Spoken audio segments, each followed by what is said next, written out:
Today we're taking a look at the Stinger.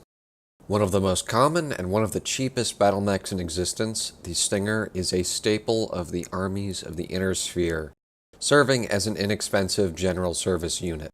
While not particularly resilient, the Stinger's sheer production numbers ensured it survived the ravages of the Succession Wars, despite a nearly 95% destruction rate. Outside of a few mothballed units, no single Stinger has survived intact during this time period. Instead, the mechs have been cannibalized, salvaged, and cobbled together to the point that rarely do individuals share more than a few parts they were originally produced with, making each mech unique in its own way. One of the lightest mechs in existence, the Stinger barely tips the scale at 20 tons. As is common with all humanoid designs, the Stinger is fairly tall for its weight and stands at approximately 8 meters high. Its General Motors 120 Fusion engine allows it for a top speed of just over 90 kilometers per hour, which makes the Stinger rather slow for a light design, though still capable of outpacing most heavier units.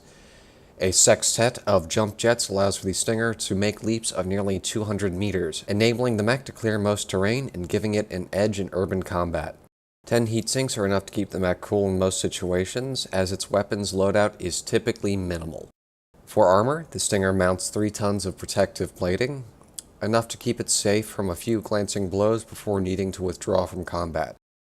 The stock variant of the Stinger, the 3R, has a loadout identical to the Locust, a similar mech in its same weight class. That being a single medium-powered laser in the right arm and twin machine guns.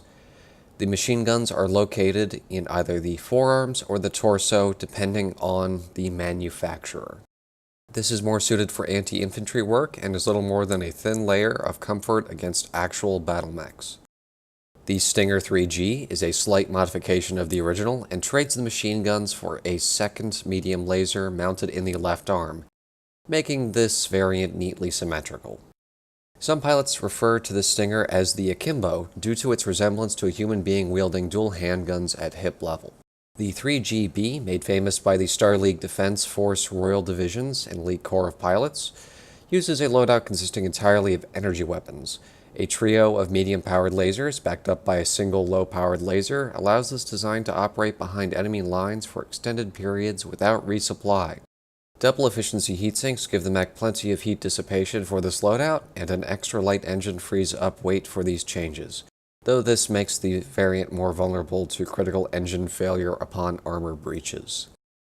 Despite being a common design, few variants exist for the Stinger due to its extreme weight limitations, forcing customizations to rely upon lighter, less varied weapons.